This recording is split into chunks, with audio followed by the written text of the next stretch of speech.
just talking about warheads and how eating a warhead can be such a wonderful way to help our clients get started with seeing the importance of willingness. And I thought it would be good if we talked a little bit more about willingness. Yeah.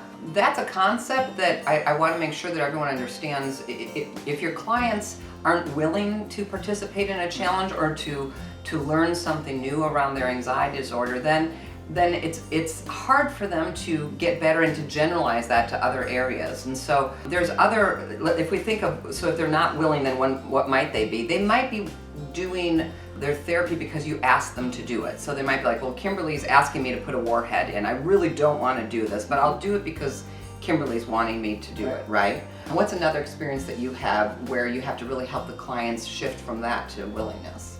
Right. Well, they can just be white knuckling it. They can say, I'm gonna grit my teeth and I'm gonna get through this.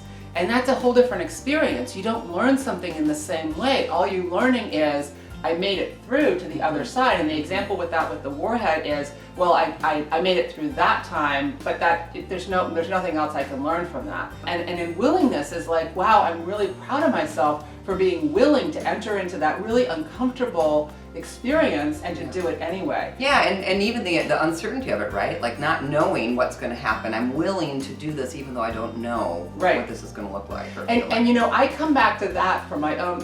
You'll notice that we talk about things that happen with our clients, and then we talk about our own experiences with doing things and how we take this work that we do into our own lives. So the very first time I ate a warhead was when we were filming our very first video. I didn't know that was your first time. Did you not know that?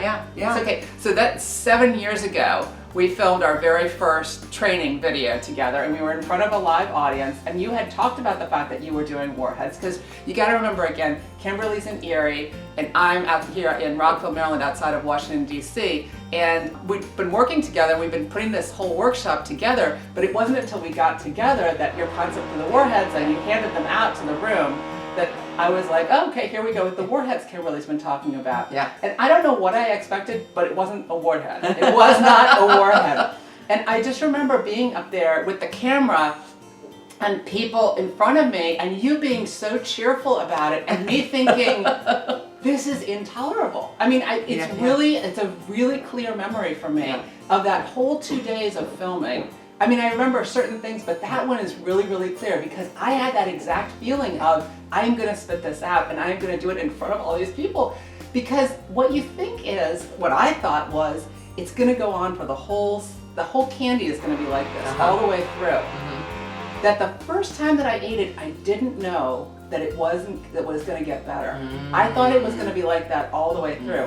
And the way that you even present it now, you can see that your client doesn't know if they haven't had that before, if it's going to get better or if it's just going to continue being that intolerable sourness all the way through. And I remind myself of that with my clients, that as we're stepping in, asking our clients to willingly step into anxiety, we are asking them to willingly step into not knowing how long the difficult will continue. Yeah, and I think that's a really important point because for some people anxiety goes up and then it comes down fairly quickly. Other people it takes longer, and there are some people who have the experience where it really doesn't go away. And so our goal isn't to be checking in on what their level of anxiety is over the experience, because it might not come down. What we're more interested to know is how willing are they to practice this even though they may be in distress and we don't know how long that's going to go. And that's just a really important concept, I think, because I think most people think, okay, well, you know, I'm going to help my client do this and I'm going to tell them that their anxiety is going to go down if they do this.